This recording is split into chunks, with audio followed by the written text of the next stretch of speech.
Hello, and welcome to or back to my channel. I'm Kit, your friendly feminist cat lady spinster, and today we're going to talk about childless women.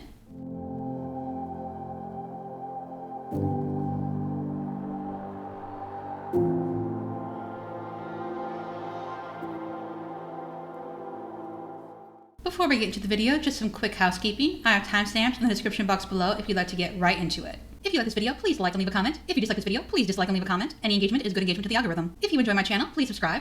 And if you already subscribed, I'm so glad you're here. My social media is linked below. I'm Candidly Kit on Instagram and Twitter. I also have a Patreon now. If you really enjoy my content, please think about becoming a patron. I would greatly appreciate it. And if you want to do none of the above, that's totally fine. And now, let's get back to the video. A few months ago, Barrett posted a reaction video to Chris Williamson and Jordan Peterson discussing how 50% of women are still childless by 30 for the first time in recorded history. And as a childless woman over 30, I decided to comment on it. If you're unfamiliar with these folks, Barrett is, if not a red pill wife, a red pill adjacent wife.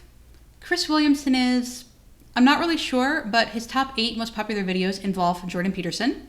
And Jordan Peterson is Jordan Peterson. That being said, let's get into it. You see the ONS data that came out a couple of weeks ago that said for the first time ever since records began, 50.1% of women are childless by 30. So there are more women without children at 30 than there are women with children. The first time ever. Well, so this is, somebody clipped a part of one of my podcasts, I believe it was, where I was talking about what our society does to 19-year-old women, or 18-year-old women, 19-year-old women. We just lie to them all the time. You know, the first lie is, there's nothing more important than your career, more or less by definition. So that's the first lie. The second lie is, there will be nothing more important to you in your life than your career. And so that's the second lie. And then the third lie is, there should be nothing more important in your life than your career. So that's the third lie. I'm looking forward to the Peterson stance in my comments telling me I'm just not intelligent enough to understand him. But he literally just said the same thing. He thinks society lies to him by telling them careers are the be-all, end-all. I have to admit that wasn't my experience, nor was it the experience of anyone I know. I was expected to have a job, yes. Career was a bit too fancy for my world, but I was also expected to marry and have kids. The best I could hope for was that I didn't hate my job. Or my husband. But I do wonder, since he thinks society lies to young women, what does he think the motivation is? I would say that most people do think employment is important because we do live in a capitalist hellscape, but most people don't view work as a source of fulfillment. Some do, and that's great for them, but for most people, it just keeps them housed and fed. Implicit in that is the idea that children are a burden, and that the idea that women should have children is part of the oppressive patriarchy and should be resisted, and who are men to tell me what I can do with my body, and hey, fair enough, and et cetera, et cetera. Well, I do find this conversation paternalistic. 2 men are discussing why women are having kids later, and yes, men should not be telling women they should be having kids, especially women they don't know, but don't have kids, that's patriarchal oppression, isn't a majority opinion anywhere, and the study they referenced literally ends with, the percentage of women who remained childless in 2020 by the end of their childbearing years has remained fairly consistent since the late 1950s, with 18.1% of the latest cohort born in 1975 having no children. This suggests that women are delaying childbearing rather than not having children. So what Jordan Peterson said here is correct. We have been told from very young that career success is the only success to strive for. It's the only success that is valid and that is credible today. And then you sprinkle in the birth control pill, which he doesn't really talk about. But you are manipulating hormones at a very young age for these 14, 15, even 13-year-old girls. And so you're telling girls, here, manipulate your body with hormonal birth control. You don't have to suffer through your periods anymore. You don't have to suffer with all of that other stuff. Just take this pill. I'm sorry, are we supposed to want girls and women to suffer? That manipulates mate selection. Now, wait a minute. There is only one study from 2009 that I found talking about the use of the pill affecting mate selection, and it's far from conclusive. In fact, the study itself says, moreover, some important limitations of previous results must be acknowledged, and the limitation, there was more than one, that jumped out at me was all the studies so far have been conducted on Western monogamous societies using mostly university student samples. I strongly urge people to research and choose whatever contraceptive method works best for them, but let's not pretend something has been determined that's actually far from conclusive. And then on top of that, you're telling women, hey, you can have sex with whoever you want because you've been given this birth control pill that essentially prevents you from procreating. If anyone is comfortable doing so, please let me know in the comments if you got on the pill to have sex with whoever, whenever, or if you thought being on the pill meant you should have sex with whoever, whenever. I just don't think that's a thing. Even removing the risk of pregnancy, STIs are still a thing. And ironically, a side effect of the pill can be a lower libido. And then on top of that, we're told, listen, career success is the pinnacle success. It's the only success to strive for. And if you want to be a mom or if you want to be married, basically you are internalizing your misogyny and you are feeding into the patriarchy. I know I have some subscribers here that are parents, so did you feel as though by having kids you were feeding into the patriarchy? I have to admit, I don't really see kids as a patriarchal thing, more of a biological thing, but it does become patriarchal when people assume a woman will be the one leaving her job or doing most of the childcare. Raise your hand if you've heard someone say a man was babysitting his own kids. And for a lot of women, it only starts breaking down in our heads at about our late 20s, early 30s. And for some women who, really just push the limit, it's your late 30s, even 40s. Has it occurred to these folks that it might not be women saying, oh no, I need to have kids before my time runs out, but women saying, all right, I have financial and relationship security, we can have kids now? They make it sound as though women don't, and won't without a push, think about having kids until the last possible second. There are so many lies wrapped up for women, and women have been sold these bill of goods and said, this is what your life should look like. So we'll continue, but I really wanted to make that point.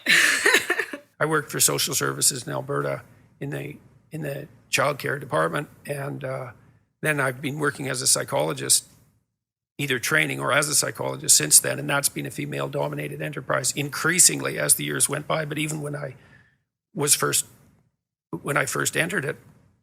So I'm in the post-female in the workplace generation firmly. Peterson was born in 1962, so that tracks. I never experienced the world except as that. And so I've watched women progress through their professional careers at every level of attainment, from the lowest to the highest, and observed what happened. And relatively, I would say, bias-free, because I didn't know. Didn't know what? What I've seen is that as women progress towards their late 20s,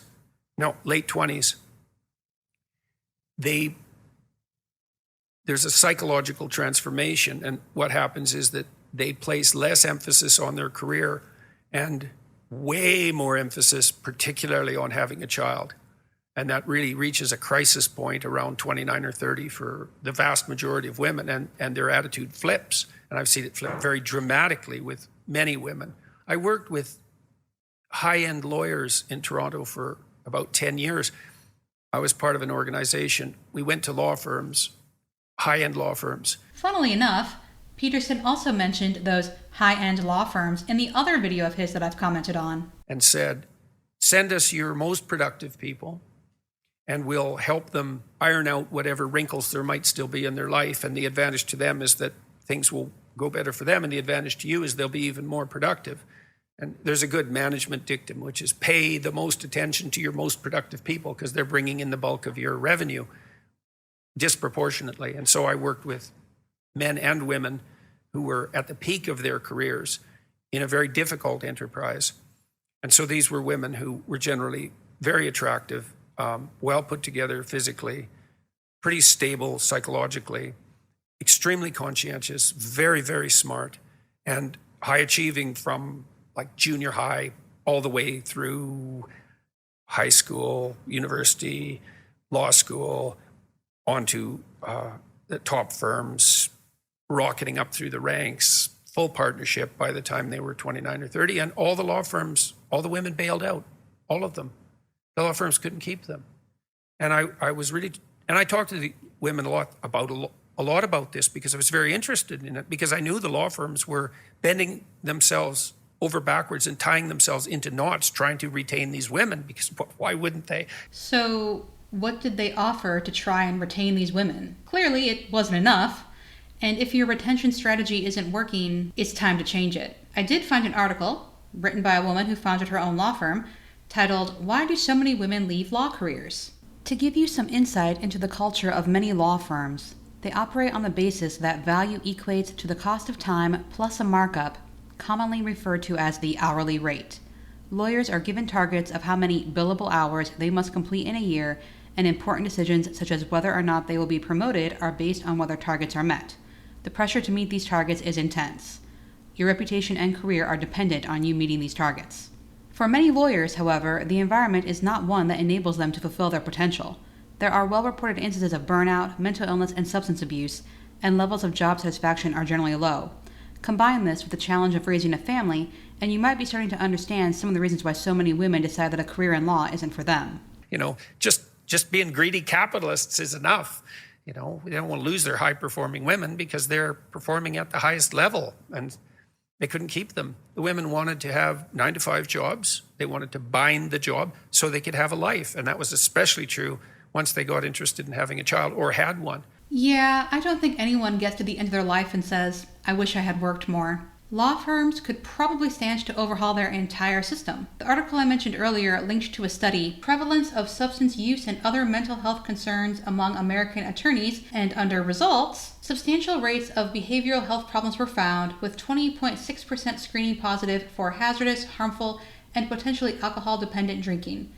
Men had a higher proportion of positive screens, and also younger participants and those working in the field for a shorter duration. I just don't think any job or career is worth your health, mental or physical. And what they really came to was a very interesting realization. So because they were highly conscientious women, they sort of did their duty and worked hard and diligently and didn't pop their head up to ask questions.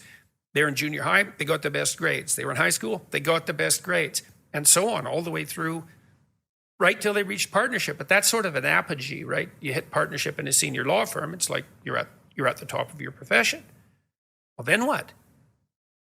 Well, so then they looked around and they thought, here I am with all these like hyper-competitive men, perfectly willing to work 80 hours a week nonstop to stay at the top. And that explains those study results. What the hell are they doing? Because that's the real question. What is it that characterizes this small percentage of hyper-competitive men? A majority of women, not all, but a majority of women get to the point in their career, in their late 20s, maybe early 30s, even approaching 40s, and they have this aha moment, this epiphany, if you will, or what Rollo Tomasi says, this epiphany stage of saying, I have done this, I have worked towards this my whole 20s, I've neglected everything else, but what am I doing this for? I got to this point in my career where I was, in the eyes of the world, I was very successful or pretty successful. And then I looked around and I asked myself, well, why am I doing this? What is this all for? And I realized that career success at that point was not the pinnacle success. And for a lot of women, they get to this point where they realize career success, while it has provided me independence, my own money, my own being, whatever, opportunities, it does not equate to finding a spouse necessarily or, having children. While it does for some women, this is not the case for a majority of women. I've been informed that women should work where the men they want to marry work, so, although now that I'm thinking about it, what would prompt someone to say, I want to marry a doctor or I want to marry a lawyer? I get wanting financial stability, and we tend to think of those careers as being well paid, but narrowing it down to a specific profession seems odd. And so, much like these high-powered law firm women, they get to the point where they've worked their whole lives hard working, they're super conscientious, diligent, not asking any questions. Are there questions they're supposed to be asking that they're not? Just heads down doing the work, and then they wake up and they realize, what am I doing with my life? I want children, I want a family, I want a husband, I want greater and more for my life than just this career. I find this so interesting. They talk about how these women are super conscientious, high achievers, but apparently these same women are too stupid to figure out what they want their life to look like. They've never seen families and thought, I want that someday. They've never gone on dates, never had relationships and talked about their future as a couple. It is also possible that what they wanted changed. It's entirely possible to be meh about the concept of having kids at 29 and then decide you're ready at 35. And having kids at 29 anyway, just in case you can't later, is a bad idea. Kids know when they're unwanted. For a lot of women, there is no prospect of a husband. Citation needed. Or if they are married, having children in your late 30s becomes more difficult, even into your 40s. That's when you have to pay thousands and thousands of dollars for IVF and other fertility methods to have one child, maybe. I like how Peterson talks about having kids becoming more important in your late 20s and early 30s, and Rebecca jumps to having kids in your 40s. But I stand by what I said earlier. You shouldn't have kids before you actually want them, just in case. That's my soapbox for today, but we'll finish this off because he still has more nuggets to share. As women raise up through the dominance hierarchy, and this is... Competence hierarchy. Competence hierarchy, sorry. That's okay. Who's going to tell women the equal access to opportunity that you have recently just acquired? Actually, what that's doing is it's making it more difficult for you to find a mate that you're fundamentally attracted to. Yeah. What? Well, it does a lot of things. I mean, it does provide women with a lot more opportunity on the economic front. It does decrease their dependency on their mate in relationship to economic security. And educating women, countries that are willing to educate women, that's the best predictor of their future economic success. So if you look at developing countries and you want to find out what about a developing country is most likely to predict the fact that they will continue to thrive economically, it's their attitude towards the education of women. And a couple more things. Women's educational status predicts their children's educational status, but men's educational status doesn't. So that's also an important multi-generational effect. When you have educated mothers teaching their own children and not sending them off to these educational institutions and whatnot. You mean school? If a woman can instill these things early on in her children, that is going to increase their level of not only education, but their level of success and outcome in this world. As women, if we start reframing our thought process on, well, I just wasted my education if I'm going to get married and have children. No, you are passing that knowledge on. You're passing those skills on to your children and to further generations. In my opinion, education is never a waste. And it can definitely be helpful for kids if their parents are educated, though I will say that not everyone, educated or not, is cut out for teaching. We have seen a woke indoctrination of the elementary school, of the lower schools like pre-K, kindergarten, all of these different things. Citation needed. And so if women start retaining that and regaining that back, we take the power away from these institutions and we teach our children what we want them to be taught. Oh, I see. Yes. Homeschool your kids to spare them from woke indoctrination and indoctrinate them into your beliefs instead. If we regain that and reinvigorate that, I think that children would have better outcomes for sure in the future, and this will create better and more intelligent generations to come. That's just my thought on that. I have to admit, I didn't see this video going in this direction, though I don't know why. Red pill seems to be synonymous with conservative, and conservatives are all about that woke indoctrination. Story, I released a video, or someone released a clip of me talking about some of the things we just talked about. And it went out on YouTube Shorts, and it's got like 5 million views in a month or something like that. And the comment section is unbelievably vitriolic. Every single comment is vitriolic, and it's all from women. It's like, who is this old white bastard telling us what we should do with our bodies? And I wasn't being judgmental. I was just saying exactly what I said to you, which is, well, I've watched women. The problem, well, one of them, is that Peterson watched women. He didn't conduct a study, he just observed his surroundings and drew a conclusion. But his fans act as though he speaks the gospel, and whatever his intentions are, that makes it harder for women. Over the entire course of my life, with, I would say, an affectionate eye. I love my sister, I love my wife, I have a daughter, I love my mother. I'm pretty happy about women, all things considered. I don't have an axe to grind in relationship to how they should conduct their lives. I don't even know how they should conduct their lives. I've watched what happens.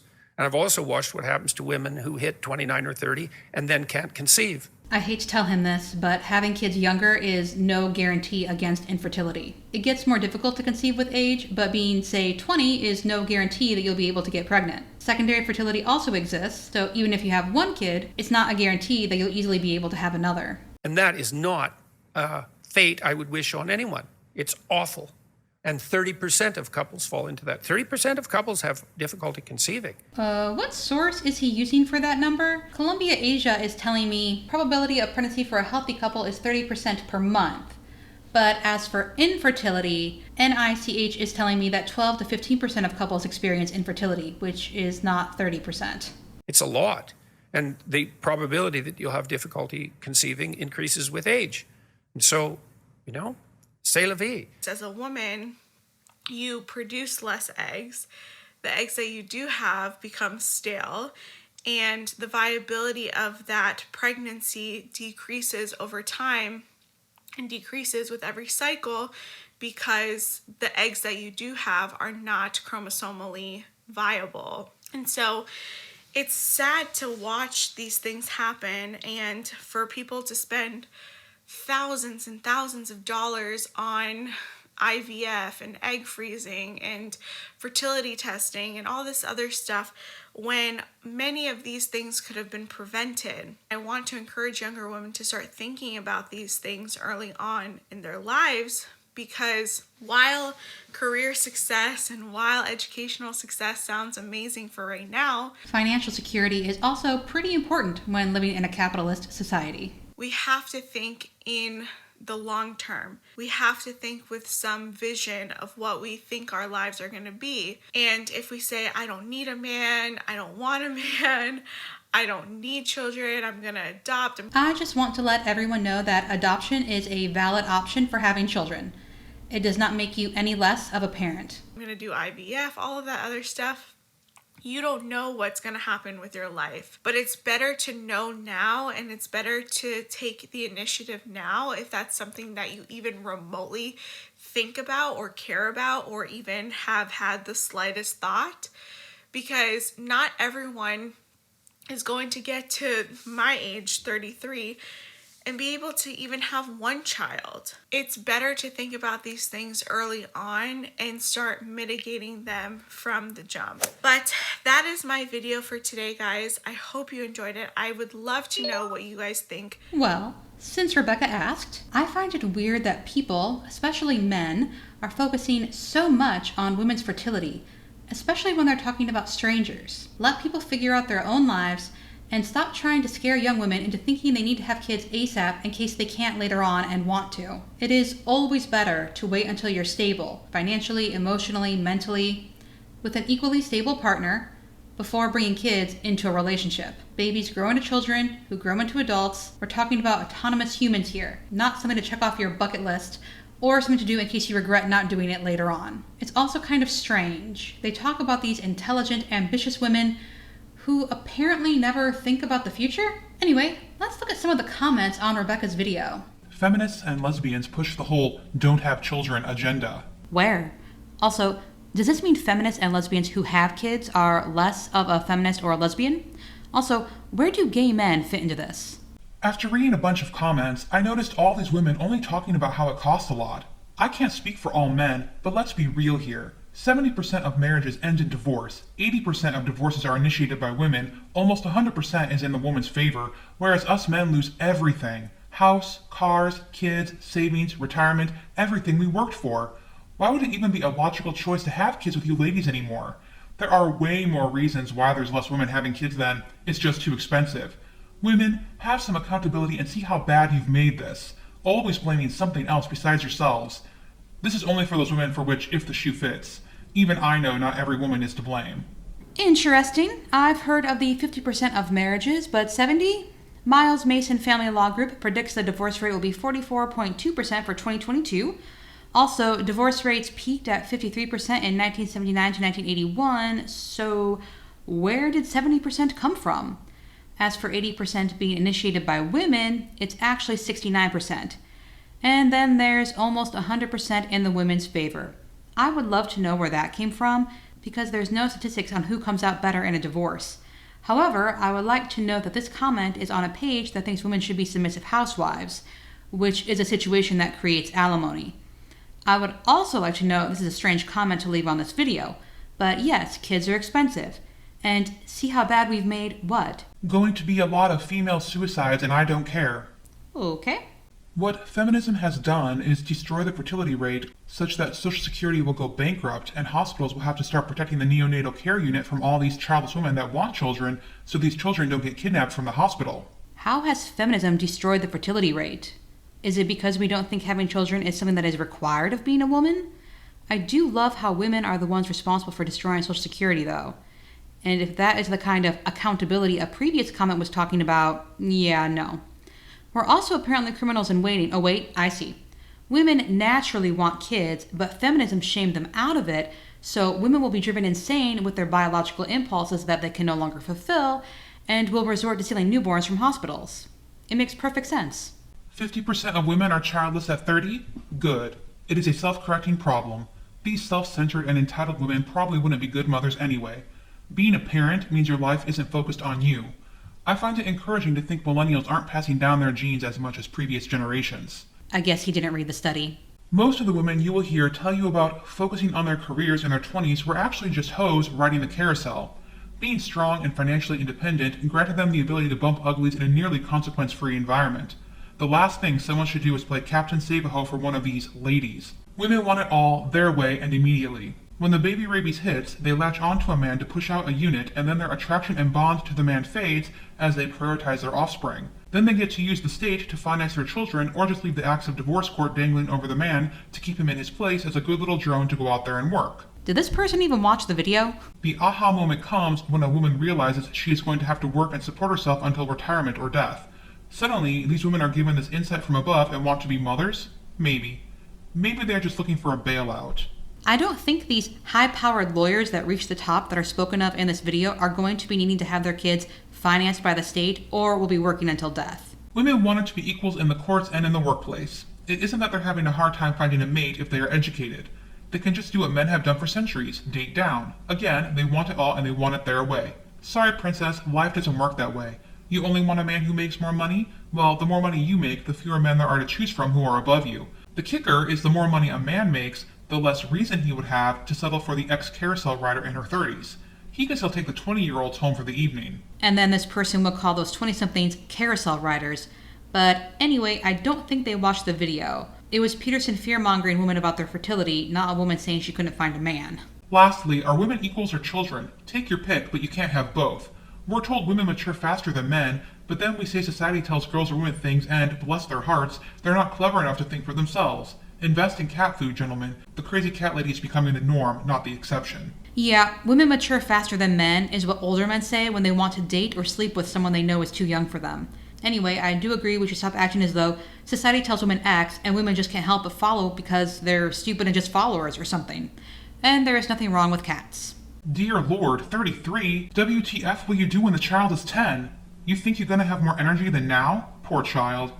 Don't know why women after 30 decide to have kids. The next generation is gonna be bonkers. So this is a comment directed to Rebecca, and I just wonder how young someone must be to think 43 is old, and to also wonder why people would have kids after 30. Have these people never looked at their family tree? That's a great way to discover that yes, people can and do have kids after 30, but that's what comes of all this fearful fertility talk. You get people thinking women really can't, or shouldn't, have kids after 30. Nothing I enjoy more than seeing strong, fearless, brave men dissing divas and powerful, bold, beautiful women rotting in their late 30s and 40s when they realize that their girls just want to have fun fantasy has come to an end and they're nothing but invisible washed up hags with absolutely no purpose but to be invisible and wallow in their lowly misery. Enjoy peanut butter dog-laced tongues till you croak, you man-dissing amazing feminists. Let's see if a single one will invent or solve a single thing for humanity. Nope, 99% will feed cats and whine about how men are toxic and pigs. Question: do men have to invent or solve something in order to be treated as humans? Anyway, that is it for this video. I hope you have a great day, night, whenever you happen to be watching this, and I will see you next week. Bye!